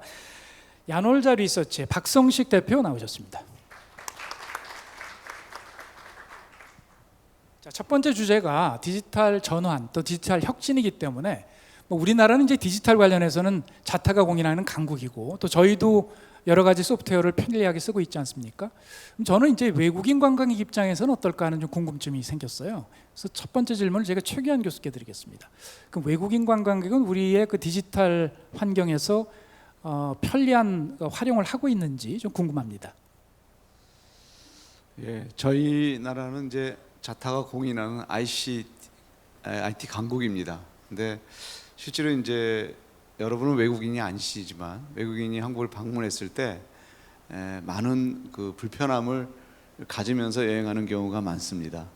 특히나 이제 언어, 그다음에 우리가 서비스를 이용할 때 본인 인증, 결제 이런 이유들로 여러 디지털 서비스 이용하는데 불편한 점이 있습니다. 뭐 몇 가지 예를 들면 특히 뭐 언어적인 거겠죠. 그래서 한글, 영어, 한자 표기법이 각기 다 다른 경우가 많습니다. 예를 들면 우리 외국인들이 많이 방문하는 그 롯데 월드 타워는 우리말로는 롯데 월드 타워라고 하지만 중국어로는 락천 세계탑이라고 합니다. 그래서 실제로 잘 못 찾는 경우도 발생하게 됩니다. 이럴 경우 이제 외국인이 우리나라 지도 어플이나 그 표지판만 보고 원하는 목적지를 찾아가기가 좀 어려운 상황인 거죠. 그리고 저희 나라 또 아시겠지만 구글 지도 그 도보 안내가 되지 않습니다. 그래서 실제로 길거리를 헤매는 그런 외국인 관광객들이 꽤 많죠. 그리고 또 서비스를 이용할 때 외국인들은 우리 국내 휴대전화번호, 공인인증서 사용이 불가합니다. 그렇기 때문에 우리 배달을 한번 경험해보고 싶은 사람들이 많은데 이런 배달앱이나 택시앱, 그다음에 웨이팅앱 같은 경우를 이 본인 인증 과정에 막혀서 가입조차 불가피한 경우가 있습니다. 그리고 또 우리나라 대다수 온라인 서비스는 국내 발급 카드로만 결제가 됩니다. 그래서 이런 제약들을 우리나라의 우수한 디지털 서비스들이 해외로 퍼지지 못하고 결국 우리나라에만 고립되는 이런 갈라파고스 현상들이 심해지고 있습니다. 물론 이제 우리 옆에 박성식 대표님이 또 조금 긍정적인 거로 설명하겠지만 여전히 여행에 있어서 좀 불편한 점들이 있다. 이걸 좀 디지털 기술로 극복해야 된다는 생각이 듭니다. 해답은 간단합니다. 이런 것들을 만들고 관광객을 유치하겠다고 하는 민간이나 정책 담당자들이 한번 관광객의 입장에서 이런 것들을 살펴본다면 뭐 우리나라의 기술로 금방 해결할 수 있지 않을까 하는 이런 생각이 듭니다. 사실 제가 오늘 아침에 그 숙소에서 이 호텔을 오기 위해서 택시를 잡으려고 카카오 택시를 켰습니다. 제 핸드폰이 미국에서 산 갤럭시인데요. 연결을 안 시켜주더라고요. 왜 안 시켜주냐면 외국에서 그게 거래하는 것처럼 이렇게 거의 정보가 가는 모양이에요. 그러니까 기본적으로 핸드폰 자체 내가 국내 통신사를 쓰고 있거든요. 그럼에도 불구하고 외국 통신사를 쓰고 있어서 연결을 못 시켜주겠다 이렇게 나오더라고요. 그래서 제가 한 20분 동안 택시를 못 잡아서 아주 혼란스러웠던 지금 경험이 바로 지금 오늘 아침이었습니다. 상당히 외국인 입장에서는 곤혹스러운 그런 경험이기 때문에요. 사실은 빠른 해결이 필요한 부분 아닐까 싶고요. 같은 질문을 제가 박성식 대표께도 여쭙겠습니다. 네, 최규환 교수님께서 방금 말씀을 많이 주셨는데요. 근데 그런 여러 가지 어려움들에 대해서는 현재 디지털 기술들을 통해서 이런 제약들을 많이 해결해 나가고 있는 상황입니다. 실제로 최근에 주변에 많이 보셨을 텐데 외국인들이 편리하게 결제 이용하실 수 있는 페이팔이나 알리페이 서비스에 가입하고 있는 가맹점들이 점차 늘어나고 있습니다. 실제로 티머니와 클룩 같은 경우도 외국인들의 국내 여행을 좀 더 편하게 할 수 있도록 대중교통 이용을 지원하기 위한 고속버스 예약 서비스와 시스템을 구축을 진행을 하고 있고요. 그리고 실제 이제 식당 웨이팅 서비스 같은 경우도 대부분 한국인 분들은 휴대전화 번호로 인증을 하시지만 이제 이메일로 인증을 해서 국내 줄서기 웨이팅 서비스를 이용할 수 있는 서비스도 실제 나오고 있습니다. 근데 이제 그보다 이제 근본적으로 더 해결해야 될 부분은 사실 정부와 민간이 힘을 합쳐서 이제 디지털 서비스를 외국인들이 디지털 서비스를 경험할 수 있도록 만들어 드려야 되는데요. 앞서 이제 원장님께서 잠깐 말씀을 하셨지만 외국인들이 한국에 왔을 때 겪게 되는 여러 가지 병목 현상들, 예를 들어 본인 인증, 아니면 결제 어려움 이런 부분들을 해결할 수 있는 게이트웨이 서비스를 제안을 드릴 수 있을 것 같고요. 이런 게이트웨이 서비스를 통해서 한국에 있는 많은 로컬 서비스들을 외국인들한테 좀 더 쉽게 다가갈 수 있도록 할 수 있는 기회가 열릴 거라고 생각을 합니다. 게이트웨이 앱 하나로 다 해결할 수 있으면 너무 좋을 것 같죠? 네, 좋은 아주 솔루션이고요. 같이 노력해야 될 사항이라는 생각이 듭니다. 근데 사실 저희는 지금 불편함에 대해서 얘기를 했는데 여기서 머물러서는 될 사항이 아니라는 생각이 듭니다. 디지털 기술은 대한민국 관광 대국을 가기 위한 아주 필수적인 조건인데요. 이 디지털 기술로 그러면 관광 산업을 활성화시킬 수 있을까요? 이준영 대표님께 좀 듣겠습니다. 네, 디지털 혁신을 통해서 외국인들에게 각 여행 단계별로 초개인화 서비스를 제공할 수 있다고 봅니다. 초개인화란 말은 소비자의 미래 행동 패턴까지 예측을 해서 적절한 시점에 어떤 적절한 정보, 상품 그리고 서비스를 소비자에게 추천하고 제공하는 것을 의미합니다. 최근 MZ세대를 중심으로 개별 자유여행 트렌드가 큰 인기를 끌고 있죠. 디지털 기반의 초개인화된 관광 서비스를 이들 MZ세대에게 제공한다면 방한 관광 만족도가 크게 상승할 것으로 생각합니다. 초개인화 서비스는 빅데이터 분석, AI, 그리고 블록체인 등 디지털 기술을 보유한 플랫폼과 솔루션 기업들이 주도할 수가 있습니다. 예를 들면 빅데이터 분석 기술은 소비자의 행동 데이터를 수집 그리고 분석하여 개개인의 선호도를 파악하고 예측하는 데 활용되며 AI 그리고 머신러닝 등 기술 기반의 추천 알고리즘을 통해서 각 여행자에게 맞춤형 여행 계획, 숙박, 음식 정보를 실시간으로 제공할 수가 있습니다. 블록체인 기술은 여행 예약과 결제 과정에서의 투명성과 보안을 강화하는 역할을 수행합니다. 글로벌 플랫폼 그리고 솔루션 기업은 이미 AI 기반 여행 플래너 그리고 가상 투어 등 초개인화 서비스를 활발하게 선보이고 있죠. 국내 로컬 플랫폼도 경쟁력 유지를 위해서 노력해야 될 때가 아닌가 생각합니다. 초개인화 서비스가 우리가 요새 많이 듣고 있는 AI, 머신러닝으로 가능하다. 그걸 통해서 인바운드 관광 활성화시킬 수 있다. 이렇게 말씀해 주셨습니다. 그 관광 산업 내에서 사실 중요한 것은 이제 정보를 어떻게 사용하느냐, 또 의사결정을 할 때 얼마나 소비자를 잘 이해하고 하느냐 하는 게 대단히 중요한데요. 야놀자도 상당히 방대한 데이터를 갖고 그런 결정을 하는 걸로 알고 있습니다. 그러면 민간 기업의 입장에서 이런 데이터를 취합하고 분석하고 활용하는 어떤 방법이 있을까요? 우리 이준영 대표께 먼저 좀 듣겠습니다. 네, 우리나라 정부의 데이터 구축 수준은 다른 국가들과 비교해도 아주 훌륭한 수준이라고 생각을 하고 있습니다. 그러나 고객별 그리고 국가별, 지역별 소비 유형이라든지 행동 데이터 등 인바운드 관광 이해 관계자들이 사업을 위해서 활용할 수 있는 데이터 수집은 아직 아주 초기 단계라고 이제 봅니다. 인바운드 관광에 대한 정보는 외래 관광객에 대한 정보여서 국내 관광객 정보에 비해서는 수집하기가 어려운 것이 현실이죠. 정부가 모든 정보를 수집, 제공하기 어렵기 때문에 다양한 솔루션 그리고 플랫폼 사업자의 데이터를 취합하고 정보화하는 것이 중요합니다.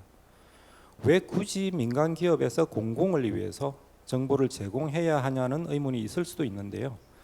민간 기업이 각자 속한 생태계의 정보와 데이터를 공유함으로써 생태계가 지속 가능하고 유기적으로 성장할 수 있도록 기여하고 기업 스스로는 사회적 리더십을 확보할 수가 있습니다. 또한 데이터를 유형별로 구분해서 취합하여 관리한다면 추후 활용이 더욱 용이할 것으로 기대합니다. 야놀자의 경우 크게 세 가지 유형의 타입으로 데이터를 나눠보고 있습니다. 첫 번째는 숙박, 항공, 레저 등 다양한 여행 분야에서 만들어지는 기본적인 데이터를 이야기합니다. 두 번째는 여행을 계획하는 단계부터 여행 과정에 필요한 정보, 그리고 여행이 끝난 이후의 기억을 공유하는 것까지 여행 전 과정의 경험에 대한 데이터, 그리고 마지막으로 이런 관광객의 아름다운 여행 경험을 위해서 실질적인 도움을 줄 수 있게 하는 B2B 솔루션 데이터로 나눠볼 수 있습니다.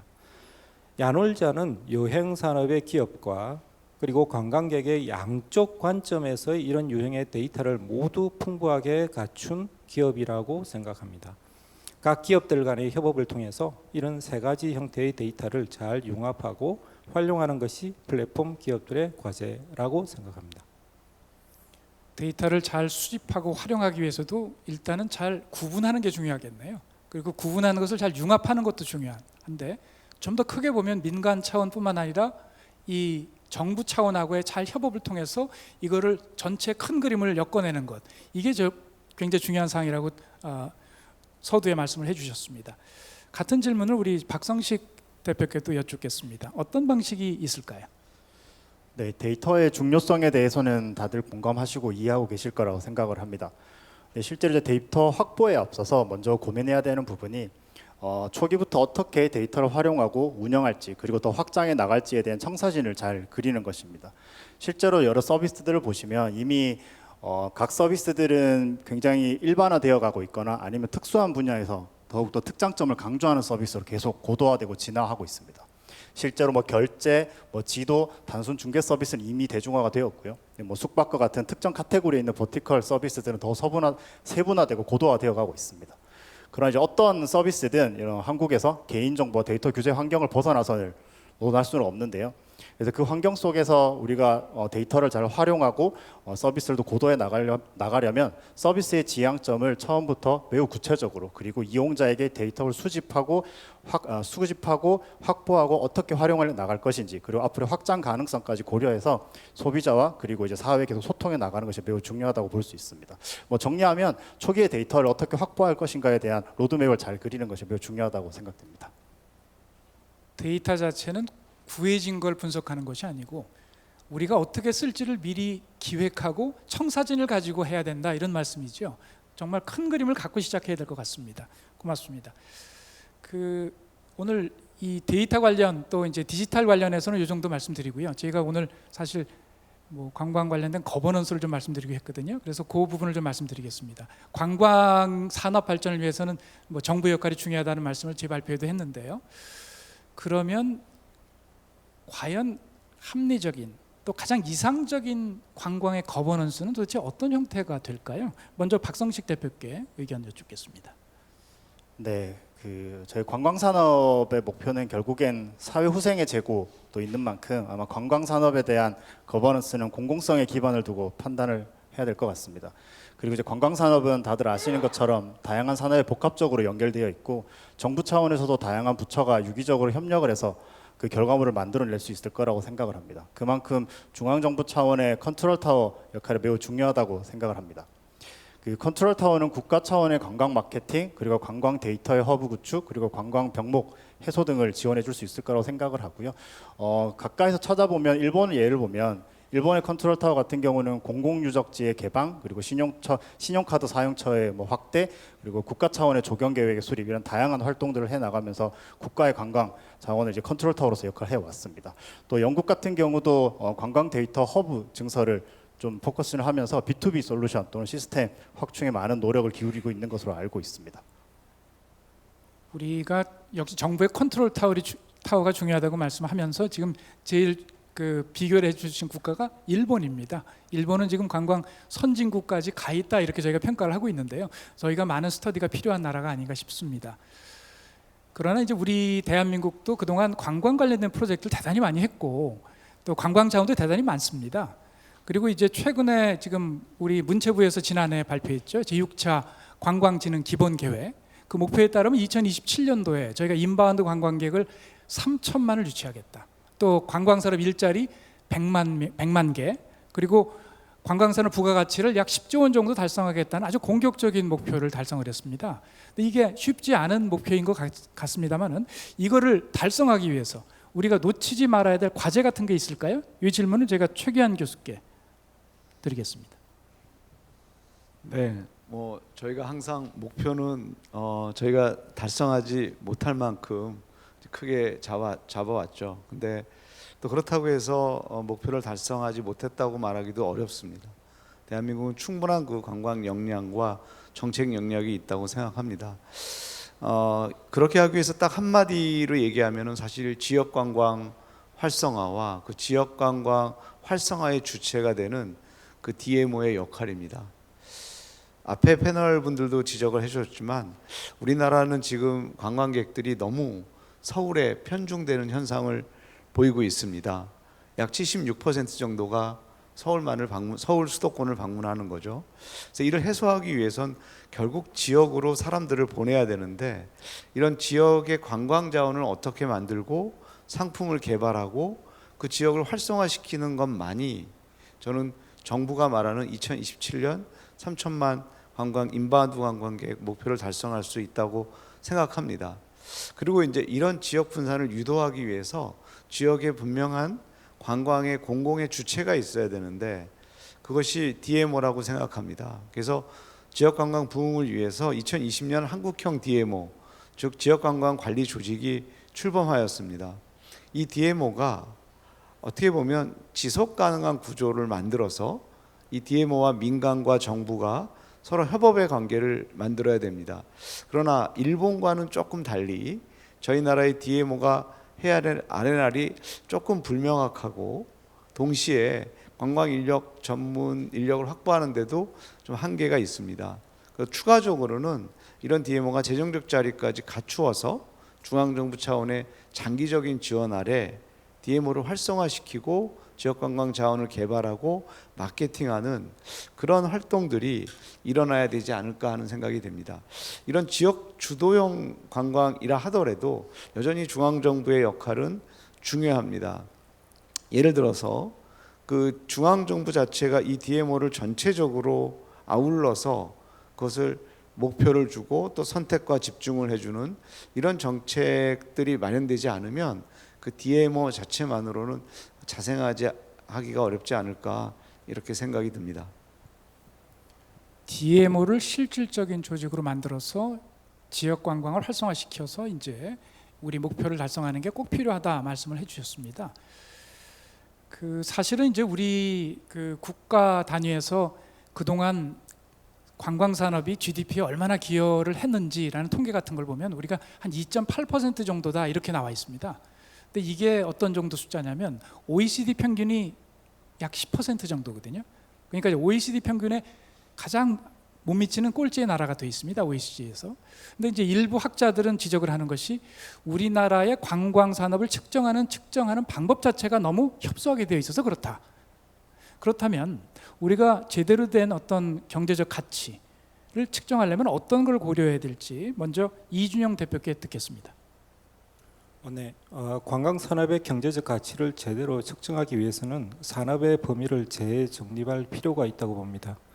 UN 세계 건강기구에서 지정한 관광업 세부 시장은 총 10개인 반면에 국내 관광진흥법은 식음료업 그리고 여행 관련 산업 등이 제외되어서 7개 업종밖에 포함을 하고 있지 않습니다. 식음료법, 음료업 그리고 여객 관련업뿐만 아니고 관광 솔루션 및 기술 산업들도 관광 산업의 새로운 섹터로 포함이 되어야 한다고 봅니다. 관광 산업의 범위가 협소하게 정의가 되면 관광 산업의 실질적인 가치가 평가절하가 되죠. 그럼으로 인해서 잠재력을 인식하지 못하게 됩니다. 더 나아가서는 새롭게 정립한 관광산업의 범위를 토대로 외래 관광객이 국내 기업과 그리고 지역 경제에 기여하는 정도를 측정할 수 있는 방법을 개발해야 된다고 봅니다. 예를 들면 외국인이 한국에서 외국 리조트에 묵고 그리고 수입품을 구매하는 경우는 국내 경제에는 큰 도움이 되지 않죠. 하지만 지역 숙소와 그리고 국산품을 구매하는 경우는 도움이 됩니다. 이 두 경우를 구분해서 관찰할 수 있도록 하는 기준이 필요하다고 봅니다. 같은 질문 박성식 대표께도 여쭙겠습니다. 어떻게 측정해야 될까요? 네, 이준영 대표님께서 말씀하셨던 것처럼 관광 산업에 대한 측정이 매우 중요하다고 생각을 하고 있습니다.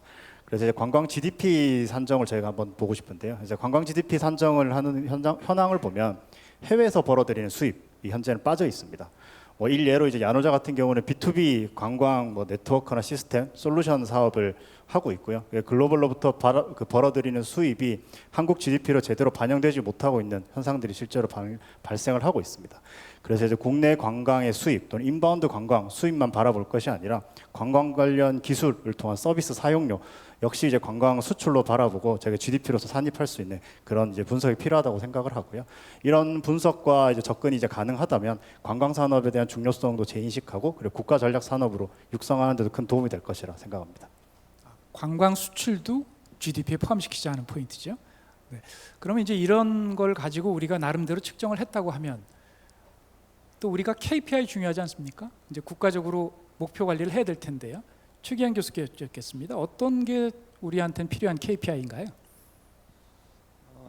일단은 뭐 KPI라고 하면 상위 개념으로 어떤 전략과 구체적인 실행 과제들 그리고 그것의 행위의 결과들이 나타나고 또 이게 구체적으로 측정되는 것이 아마 KPI라고 정의 내린다면요. 일단 이것을 관광을 우리 정부가 어떻게 보면 앞으로의 성장 동력 산업으로 인식한다면 첫 번째는 이런 경제와 산업 관점에서의 KPI가 있을 수 있고요. 두 번째는 이 관광에 특화된 지표들이 있습니다. 어떻게 보면 경영 차원에서의 지표일 수도 있겠죠. 그래서 경제 산업 관점에서 보면 소비, 고용, 생산 등의 범주로 나누어서 아까 저희 장춘천 교수님이 발표했듯이 세부적인 지표들을 만들어야 될 것 같고요. 만약에 이걸 조금 관광업과 관련된 특성화 지표라고 본다면 뭐 유입, 체류, 그다음에 유지, 수익, 지불 가격, 추천 등 이런 세부적인 지표들을 좀 만들어낼 수가 있겠죠. 예를 들면 유입은 뭐 방문객 수라든지 아시아 관광에서 아시아 외래 관광에서 우리나라가 차지하는 비중이라든지 유지는 재방문 수, 체류는 체류 기간 수, 그다음에 추천은 뭐 소셜 미디어에 나와 있는 조회수, 감성 점수 같은 구체적인 산출물들이 있을 겁니다. 그래서 인바운드 관광을 중심으로 해서 우리가 이런 경제 산업적 관점 또 관광업의 어떤 마케팅이나 이런 특성화된 지표들 이런 것들을 정기적으로 관리해 나가는 시스템을 저는 정부가 좀 주도적으로 만들어내야 되지 않을까 하는 이런 생각을 합니다. 최기한 교수님 말씀은 이제 우리가 이게 산업적인 것이긴 하지만 이것을 측정하고 관리하고 우리 목표를 제시하는 것은 정부가 좀 해야 될 것 같다 이런 말씀인데요. 저도 상당히 공감하는 부분입니다. 자, 이제 이번 세션을 조금 마무리해야 될 때가 돼서 제가 최기한 교수님께 패널을 대표해서 한 가지 좀 여쭙겠습니다. 지금 이 책에서 얘기하는 대한민국 관광 대국의 길, 관광 대국이란 도대체 어떤 의미인가요?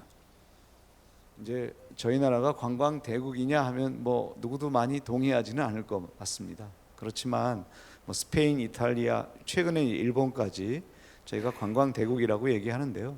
이 관광 대국을 뭐라고 정의하기보다는 관광 대국의 사람들은 해당국의 높은 GDP 기여도 또는 일정 숫자 이상의 외래 관광객 수 달성 이런 것들이 물론 중요하다고 할 수 있겠죠. 그러나 더 중요한 건 그 자국민이 이 관광 산업을 한국을 발전시킨 선도 산업으로 인정할 때 비로소 저는 관광 대국으로 인정받고 갈 수 있다고 생각합니다.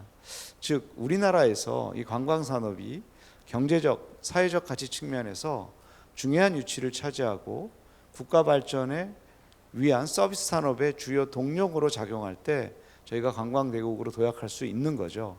그래서 관광은 향후 과거에 30년 전 반도체, 전자 산업이 그랬듯이 새로운 경제 성장의 드라이버인과 동시에 아주 지금 문제가 되고 있는 지방 소멸, 그다음에 일부 자영업 문제 이런 것들도 해결할 수 있는 어떻게 보면 유일하게 남은 하나의 서비스 산업의 중요한 섹터가 아닌가 생각합니다. 그래서 저희 나라 모든 관광 종합계획에 가면 K 컨텐츠만을 주로 얘기합니다. 그렇지만 그 K 컨텐츠를 벗어나서 한국만의 독특한 관광 상품, 관광지 개발, 서비스 개발, 그다음에 혁신적인 관광 인프라 마련, 그다음에 디지털 기술의 도입, 그다음에 장기적이고 지속 가능한 그런 관광 거버넌스 체계가 마련됐을 때 그때 우리가 이게 비로소 관광 대국이 되는 것이 아닌가 하는 것을 제가 학계를 대표해서 말씀드리고 싶습니다. 오늘 저희가 관광 대국을 같이 만들어 보자는 목적으로 여기 모였습니다. 근데 이번 패널 세션을 하면서 또 앞에 패널 세션을 통해서 제가 깨달은 것은 더욱더 우리 인바운드 관광은 우리 대한민국의 핵심 산업이 돼야만 되겠구나 하는 당위성 같은 거를 더 느끼게 됩니다. 우리가 갖고 있는 근본적인 여러 가지 문제, 인구 문제, 지방 소멸 문제 많지 않습니까? 이거를 근본적으로 해결할 수 있는 산업이 도대체 어떤 것이 있을까 생각해 보면 이 인바운드 관광만큼 효과적인 게 없을 것 같다는 생각이 들고요. 이걸 위해서 많은 분들한테 깨달음을 얻게 해주는 그런 세션이었기를 기대합니다. 그리고 오늘 저희가 자세한 내용은 도서관에 많이 담아냈습니다. 앞으로도 관심 많이 가져주시기 바라고요. 저희가 다시 한번 만날 때는 저희가 제시한 Unlock Korea, 한국의 문을 활짝 열다 이런 정책이 많이 실현이 돼서 우리가 관광대국에 성큼 다가가는 그 시기에 다시 뵐 것을 희망하면서 오늘 패널 세션을 모두 마치도록 하겠습니다. 감사합니다. 네, 세 분의 패널 여러분들 그리고 저자님 수고해 주셨습니다. 자리로 하단해 주시면 감사하겠습니다.